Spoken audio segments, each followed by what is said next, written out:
Hey, good to talk to you guys. Thanks for having me.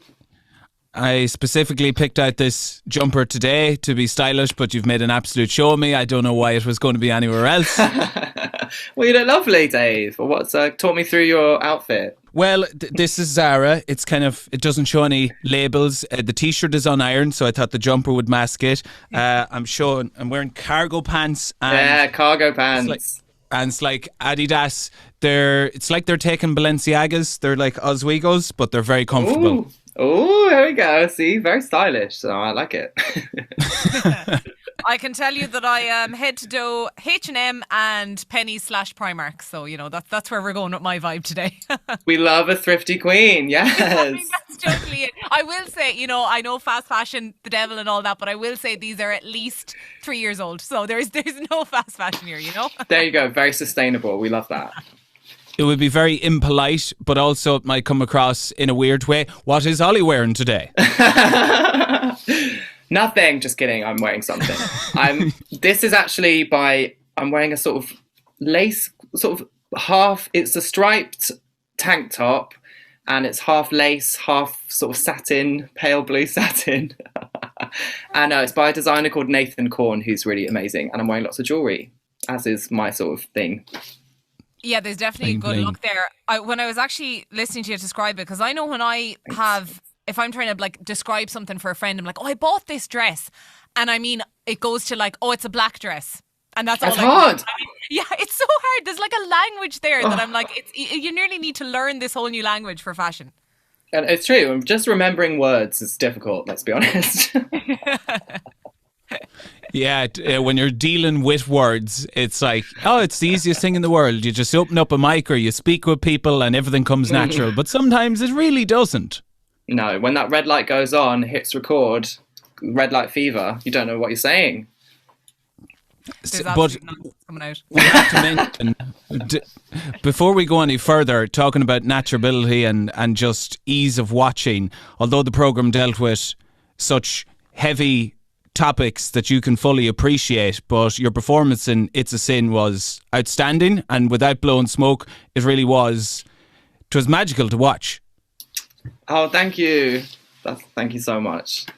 But one thing that I heard was, when you heard about the idea first, was that you were a little bit apprehensive. Yeah, that's right, actually. I mean, you hear that Russell T Davies is making a show. I mean, already I was like, oh my God, this is going to be amazing. And then when I saw it was, even though it's so much more than a drama about AIDS, but that's kind of, you know, one takeaway of it, I felt this kind of like apprehension because there's been a lot of great work made about this period in history. And I thought, oh, you know, is this really the story that needs to be told? But then I read it and I was so blown away and moved by Russell portraying, you know, his experience of the 80s and a lot of his friends, and there was so much I didn't know about that part of history and how it directly affected me as a gay man and all of that stuff. So I remember reading it for the first time and just being like blown away.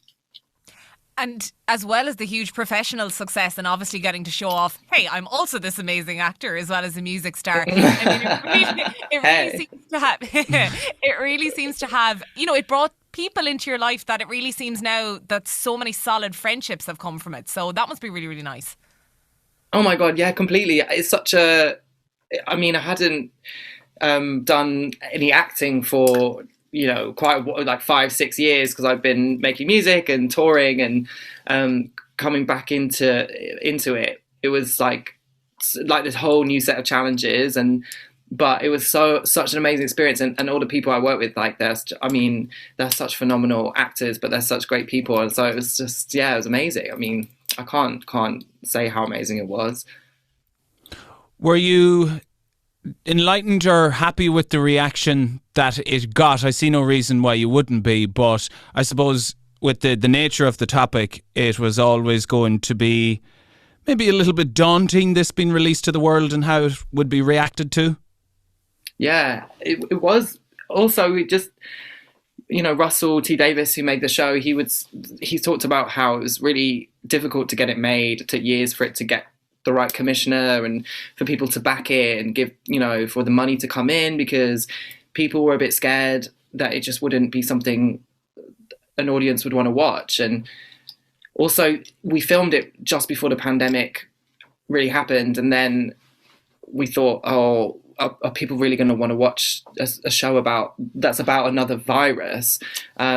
So it was, but yeah, obviously it was, the reaction just blew me away. It was so, I couldn't believe it. And I think it just kind of goes to show like how much stigma there is still around HIV, and how much this time in history is still not really spoken about, and how much there's still so much more to tell about this time in history. But yeah, it's I'm still processing it, I guess, really.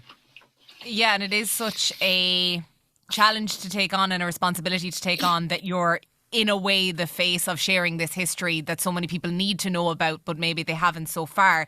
But now we're looking ahead. I suppose that the focus is back on the music for now, and I feel we have to thank you, because we've got 2022 stretching out ahead of us. We know January can be a tough month to get through, so you decide, right, A Dose of Joy, new album, here we go in January. January starts, you mean to go on, listen to my album, feel good about yourself. I've always wanted to make music like this, but even more so now, I really wanted to just, it was my escape, making the music, going to the studio and just dancing around and having fun and getting to just put all my feelings into the music. And so that's just, it's so fun to then have it come out, When you listen to the song Sweet Talker, the team up with Galantis, it's obviously you're looking from the other side, the person who's maybe been fed these sweet talking lines, the ones that had so much promise and didn't follow through on. When you're in a situation that it's maybe you doing the chatting up, do you have any sweet talking lines, smooth lines that you go to? God, I've definitely I have been that person in the past, I'm sure. But mine's probably more like, oh yeah, definitely, maybe next week. That vibe. Yeah. The non-committal vibe. That's why you can't get in too deep, because you can't let someone down then. It's just too awful. So it's like, oh, we must do lunch sometime. We must meet for a coffee. I'm not giving you any date for that ever. Yeah, I'd love to. Yeah, that would be great. It would be great to see you. Just leave it. Yes, it'd be wonderful. Oh, we should arrange. We get our people to talk to your people, but our people don't talk back to yours. Yeah, it's true. And because if you do it long enough, it just completely loses all steam, and no one, they're annoyed, you're annoyed. It's just it all goes, it's gone. What about if someone doesn't take the hint, the next biggest hint, and then the massive hints, and they're just clinging on and just keep coming back? Does it get to a point where you have to go, look, no? Hard no. I mean, I think, yeah, you can always use, I'm very busy, which I have used. But I think it comes down to it where it's best to be honest with someone and just go, look, I don't feel a romantic connection between us, but thank you. Don't say thank you.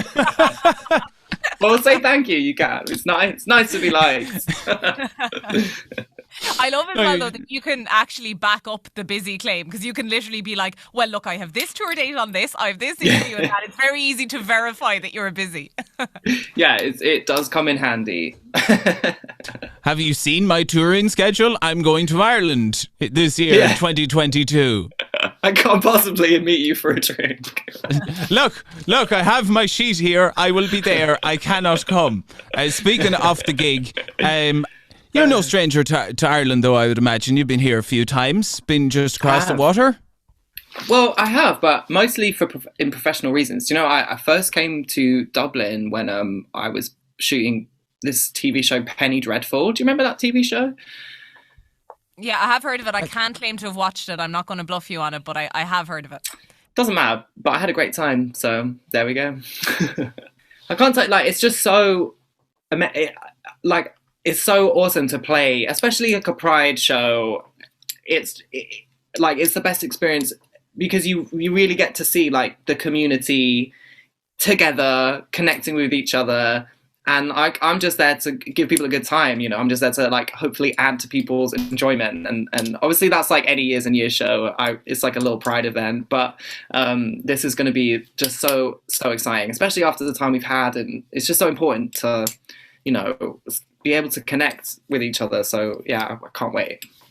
There's been so many opportunities missed out on over the past couple of years that it really is badly needed. And speaking of sweet talking, there'll be a lot of those lines needed. Some you'll be happy to see, others you'll be like, no, we'll meet next week or next year, or did you see I'm busy? Look at my tour dates. Yeah, exactly. So Olly, yeah, gearing up for a very, very busy few months. Do you think, like, do you kind of relish that level of hectic? Is that something that you're like, yeah, I'll embrace this now? Or are you like, I actually can't wait to get back to my couch after a little while? No, you've got to embrace it. And also touring and doing the show is like the best bit. It's just, I love it so much because just performing the songs and like with an audience, it's just the best. It's the best bit. So you have to just embrace it and go with the flow, even though it is always a crazy ride because you just don't know where you are, what you're doing, or what your name is. But it's a fun one. How do you find Years and Years becoming the solo project now? Is it what you hoped for? Has it been daunting? What's your thoughts on that?